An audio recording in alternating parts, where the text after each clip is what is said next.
আমার বান্দা আমার বান্দাদের জন্য দুইটা উপহার দিয়েছে। এক নম্বর হলো ঈদুল ফিতর, ঈদুল আযহা। আমরা দেখো আমাদের আল্লাহ রাব্বুল আলামিন টাকা করে দিয়েছে, এই টাকা থেকে যদি গরিব দুঃখীদের যদি দিয়ে দেই আমি নিজেও খুশি হতে পারবো। কারণ আমার টাকা দ্বারা গরিবরা চলতেছে, আমার টাকা দ্বারা গরিবরা ভালো একটা পোশাক পরতেছে, আপন করতেছে, সোনা কিনতেছে, লাচ্ছা সেমাই খাইতেছে। আমি বান্দাও খুশি, আমার আল্লাহ রাব্বুল আলামিন খুশি। বলে সুবহানাল্লাহ।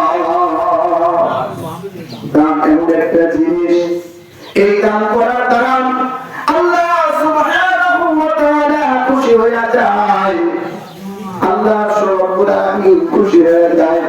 আর হাদিয়া দেওয়ার কারণে বান্দা খুশি হয়ে যাবে। সুবহানাল্লাহ। দান আল্লাহর জন্য আর হাদিয়া হলো আল্লাহর জন্য। হাদিয়া এমন একটা জিনিস, হাদিয়া দেওয়ার কারণে বান্দা সন্তুষ্ট হয়, হওয়ার পরেই কিন্তু তারপরে আল্লাহ সন্তুষ্ট হয়।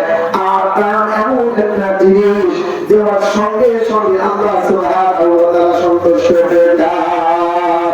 আল্লাহ রে ডাকলে বান্দা, আল্লাহ রে ডাকলে বান্দা, আল্লাহ বলে ডাক।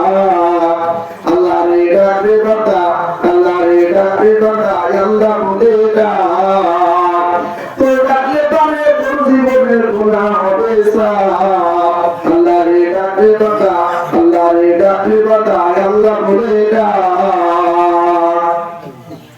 আল্লাহ রাব্বুল আলামিন খলিফাতুল মুসলিমিনকে বললেন, জিবরাইল আলাইহিস সালাতু ওয়াস সালাম এসে জানিয়ে দিলেন, ও খলিফাতুল মুসলিমিন, তোমার কান্না করার দরকার নাই, তুমি কান্না করবে না।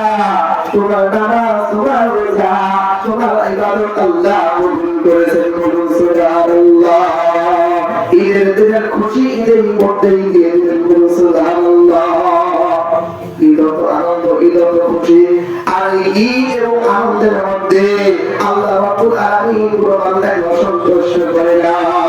এই জন্য ফেরেশতার মাধ্যমে জিবরাইল আলাইহিস সালাতু ওয়াস সালামের মাধ্যমে খলিফাতুল মুসলিমিন হযরত ওমর রাদিয়াল্লাহু তাআলা কে জানানো হলো, ও খলিফাতুল মুসলিমিন হযরত ওমর, ও জাহান খলিফা, এত জাহান তুমি দেখাশোনা করেছো, তুমি জাহানকে দেখাশোনা করেছো, আমি আল্লাহ তোমাকে না সন্তুষ্ট করে পারি না।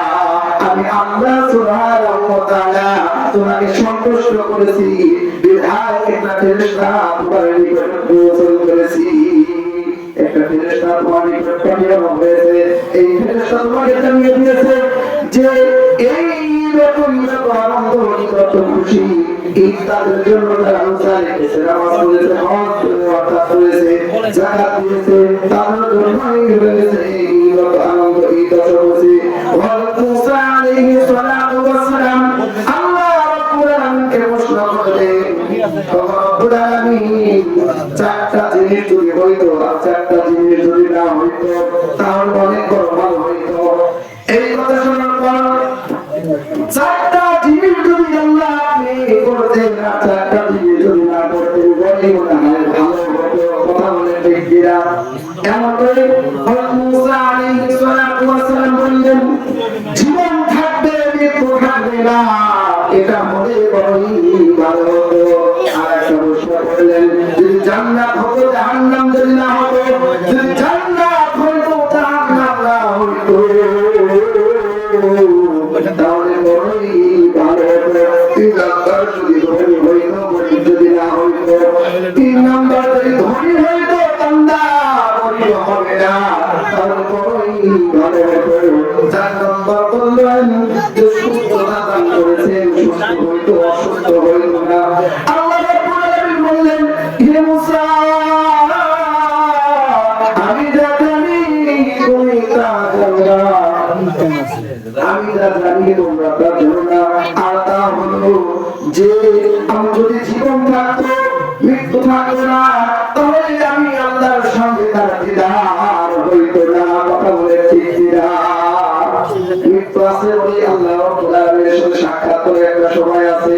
আর এক নম্বর বললেন, যদি জান্নাত হতো জাহান্নাম যদি না হইতো, তবে জান্নাত যদি হইতো জাহান্নাম যদি না হইতো, ওই বান্দার মধ্যে কোনো ভয় আর শোনা ও মুসা তুমি তো জানো না আর যদি ধন সম্পদ দিতাম আমার ধন সম্পদ যদি না দিতাম তাহলে এই বান্দা আল্লাহ আমি আল্লাহ শুকরিয়া জ্ঞাপন করতো না আর সুস্থতা দান যদি করতাম অসুখ না থাকতো তাহলে এই বান্দা তোমার আমার আমাদের প্রশংসা জ্ঞাপন করতো না বলুন সুবহানাল্লাহ আল্লাহ সুবহানাহু ওয়া তাআলা যা কিছু বললেন ইহার উপর আমল করার তৌফিক দান করুন ওয়া আখিরু দাওয়ানা আলহামদুলিল্লাহি রাব্বিল আলামিন।